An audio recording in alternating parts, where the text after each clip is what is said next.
You know, he said about the 3 combat tours and then coming home to teach junior ROTC high school students. That was and is another combat mission. However, you gotta be careful when the however shows up. The mission changed. The mission went from destroying, tracking, and killing to motivating young people to be good citizens. And I said, this is the best combat zone I've ever been in my life. I'm sleeping in a great bed and I eat good. I love the last 15 years of my life. And I hope by the time I finish this speech today, because I'm a veteran, I get to make a Veterans Day speech, and I said, what veteran do I know best? I could give you a whole lot of historical facts. I could give you a whole lot of things about Veterans Day you may or may not know. But I decided since it's Veterans Day, I am a veteran, I'm gonna tell you about me. And I hope at the end of that you're inspired to go tell your story. Because listen, veterans, every last one of us got one. We all got a story. Today just happens to be the luckiest day for me because I get to tell my story. I hope you tell your story to somebody over this Veterans Day weekend. I hope you pull a grandchild, a child, a cousin, a nephew, niece, somebody, and let them know your story. Because they may not put a microphone in your face, but your story is important to them. These children don't really understand the discipline required, and you did it. You should tell them. You should let them know. I know it's not an easy task for us to brag about ourselves, to talk about ourselves. That's not an easy task for most military folks to do. But I'm asking you. Because if someone hadn't talked to me one day, if someone hadn't pulled me to the side and said, boy, you might not make it in the NFL. You cannot convince me that I was not going to make it in the NFL from Eastburg High School. Yes, I was. Shatley was not going to be the first one. It was going to be Terry Juba Connelly. Then somebody pulled me to the side one day and said, you better figure out something else. So I run up here to Appalachian State because I was in chamber singers and I love to sing. And I said, I'm going to sing. I'm going to be a football player that sings. That's different. They'll remember you. You'll be all right. You're good. And then somebody walked up one day and said, you know this guy named Michael Jackson? Yeah. He sings. You don't sing. Man. So I guess I'll give that up and I'll go try something else. So I had this old colonel come around one day because I walked by the gym at Appalachian. These college students were jumping off the building. And I said, what are they doing? Are they on scholarship? What are they doing? And I talked to that colonel. He said, you know what? You should consider ROTC in college. And I did. And it just kept going from there. Because let me give y'all the story that he didn't want to tell you about military intelligence. Listen to the words. Military intelligence. Together. In the same sentence. And now it's really complicated. They gave it to a bald-headed black dude from Morganton, North Carolina. So you know I was struggling with all of that. And every time I meet a friend or an enemy or whoever, and they said, what do you do in the Army? You a tanker? Oh, no, you must be field artillery. No. Military intelligence. No, there's no way. They give it to the smart guys. Okay, it was me. All right, let's get through this because I know y'all begging to get back to fourth period. I know you are. Well, I don't care if you're begging or not. Y'all going back to fourth period. To all the administrators in the hospital, to city and county, state leaders, thank y'all very much for being here today. To my wife in her absence, somebody got to teach. To my friends, family, to my dad. He didn't go with the church. They going up in the mountains to eat breakfast. Daddy didn't go. He can. See what I'm going to say. To my veteran friends, whether you served in the Coast Guard, the Air Force, the Navy, Marines, and of course, the Army. Whether you served in combat or in peace, overseas or in America, whether you served tactically or strategically, whether you served in the emergency room or the field hospital, we honor our service today. And I specifically said our service. That includes all of us. Because we learned a long time ago that in the military, we are in this together. Wherever we are, whatever we're doing, whatever the mission is, we are in this together. Now, I know some of y'all heard a long time ago this old saying that we served in the military for mom, apple pie, and Chevrolet. Well, you know, I'm from Burke County, so I'm not here to start an argument. I'm not here to debate anything. I'm here to tell you my story. And my story goes like this. I don't like apple pie. I prefer peach. Uh-oh. I would never, ever, ever, ever drive a Chevrolet. No. I'll remind you, this fella drives a Dodge. And this is Dodge country. Well, they did get one of those right. I did serve for my mama. And I'm gonna keep it straight today, and I hope I can get through this thing without that other side of me showing up. Because my mom, you know, besides letting me be born in Grace Hospital, she's always been there. She's always been the one that said, boy, go do something, get out of the house. So I think they got that one right. Forget the apple pie, forget the Chevrolet, but I did serve for my mom. I believe if you ask any other fellow veteran, why did they serve? That you would hear something about the person on their left or their right. You'd hear something about a person in the foxhole with them. You'd hear something about a special person in the emergency room. You'd hear somebody even comment about riding on a ship and somebody making them do better. We serve because of each other. We serve for freedom. Freedom to live, freedom to pray, freedom to go to school.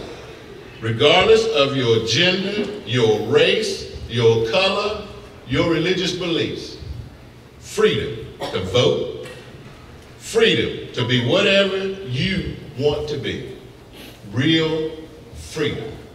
And your sacrifice, your service, your commitment made that happen. It was our turn. We did it. God is good. America is still strong. Thank you for your service. Now let me tell you, the teacher in me says that I have to give out a class because the principal, somebody's going to ask Casey Rogers, what did the colonel talk about? Oh, you're going to write evaluation. Okay, I got it. So I'm going to have to give y'all some kind of teaching moment. Here it goes. I'm going to do it quick, though, because this teaching thing is really getting on my nerves. If you look up the word, when I asked what am I supposed to speak about, they said make it inspirational. Okay. According to Webster, that means a divine influence or action on a person believed to be qualified to receive and communicate such revelations. End of quote. Now I get to give you my opinion. In my opinion, all of us veterans can deliver a Veterans Day inspirational speech. You got it. You did it. Tell them. It starts today. They need to hear it. Veterans Day is often confused with Memorial Day, Armed Forces Day. Both of those are in May. Memorial Day is the focus for remembering those who died while in service. Armed Forces Day is for those that are currently serving in the military. Well, that only leaves one more day. So we're at Veterans Day. Veterans Day is the service celebrates the service of all U.S. honorably discharged military veterans. There's a common theme among all who served in the military who was discharged honorably, and that is your story, my story, is disciplined and on time still. Now I got that word discipline a long time ago when I was a little nappy-head kid running around Drexel Primary School. I learned what discipline really, really meant because I was all boy. There was nothing about me that wasn't going to go experiment. There was nothing about me that wasn't going to go tear up something. There was nothing about me that was going to push the envelope on whatever we're doing. But then there was these old folks around called uncles and daddies and mamas and grandparents that said, here are the rules. So we're going to give you a little bit of consequences when you fail to follow what the rules are. That started a long time ago. I watched my grandfather and my daddy come home tired because they worked hard all day. They were working like men. They'd come home so tired they'd lay down on the porch and just go to sleep. And I'm a kid, been playing all day long. And I learned that hard work didn't kill them. I learned that if you work hard, you too can grow up and be a man. Education was important. You're not going to believe what my grandmother told me the first time I got on the bus to go to school. She said, you have to know 3 things before you get on that school bus. What is your name? Now that sounds simple to some of y'all, but in the community I grew up in, I guarantee you, everybody has a nickname. My name Fred, my name Freddie, my name Juba, my name Poogie Bear. That ain't your name. Boy, that's not your name. What is your name? Grand, my name, Terry Eugene Connelly. Got that one right. Where do you live? Right there. No, not right there. Where do you live? Route 5, box 498. Route 5, box 63, Morgan. We don't have routes anymore. I tell you how old this is. We don't do that. Okay, you got that right. Answer the magic question that I just, baffled. What size shoes you wear? I don't know. Take your shoes off and look. I did. Size something. I don't remember that part. But it was a number. She said, you're smart. Get on the bus and go to school. Get on the bus and go to school because you're smart. All I need to know is those 3 things she claimed in her world. Oh, by the way, who cleaned up Old Grace Hospital. That's what she did. She said, you know those 3 things? Well, I'm going to put you on this bus, you can go to school. Why those 3 things? It took me a long time in life to figure out why those 3 things. One, if I get on the wrong bus. I got to know your name, first of all. I need to know your name so I can look on this paper and see who I need to call and say you're reacting up. Number 2, I need to know where you live because if you get on the wrong bus, I know what bus to put you on so they take you to where you got to go. And you need to know your shoe size because that means you know your numbers. 1 through 10. I taught you everything I know. Everything I know, I got you. Now they're going to send you on this bus over there with them and they're going to teach you. They're going to educate you. They're going to make you smarter.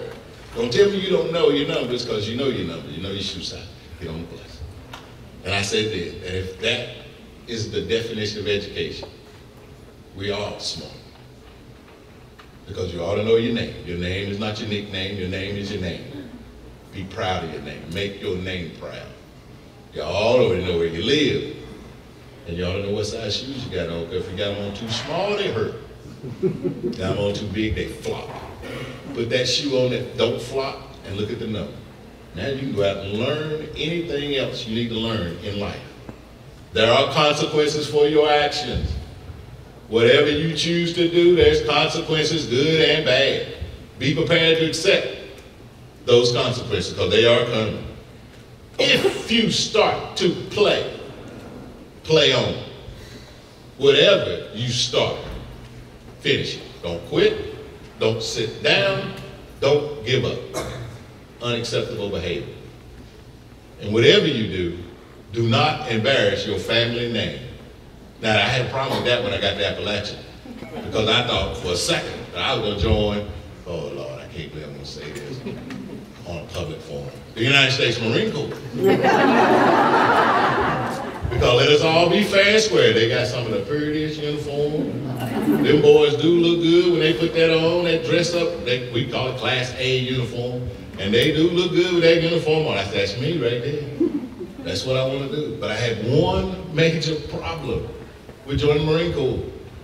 Back in them good old days, the Marines only put one thing on your fatigue uniform. United States Marine Corps. They ain't put your name on it. We don't care what your name is. You belong to the United States Marine Corps. I had a problem with that because my granny done told me, don't embarrass your family name. It didn't even know I don't know who I am. Then now they do put it on their uniform.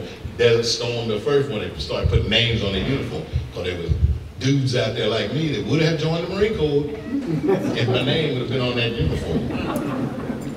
Well, here we go. Since I'm on the Marines, I'm always stay with them because I kind of like them. They're all right. You know, in 21 years, I also realized that being on time is important. Because if you're on time, people can depend on you. I have a role to play, I have a job to do, and if I'm on time, I can get it done. Well, you know, in the military, though, we hear this all the time. Hurry up and wait is the norm. What did we hurry up? Hurry up, line up, we run into the chow hall to stand in line. We're up at 3 o'clock in the morning to go to the green ramp to stand around to wait on an airborne operation, not getting on the plane because the Air Force is not here. Hurry up, we're going to run to Kuwait because we got to get over there. We got to start a war. We got to get ready. Run over there, and you wait for 6 months. I waited 6 months there. I waited to Bosnia. I waited in Somalia. And you just wait for someone else to say, attack. Hurry up and wait was the way of life. But over the years, I realized that hurry up and wait attitude, that attitude meant something. It built confidence. The waiting phase was the confidence building phase. We waited because we didn't have everything we needed or thought we needed. We didn't have enough people. We didn't have enough of this or that. So you're going to wait. But when we get it all, it's time to go. As an Army officer, we relied on the Air Force to fly us where we had to go most of the time.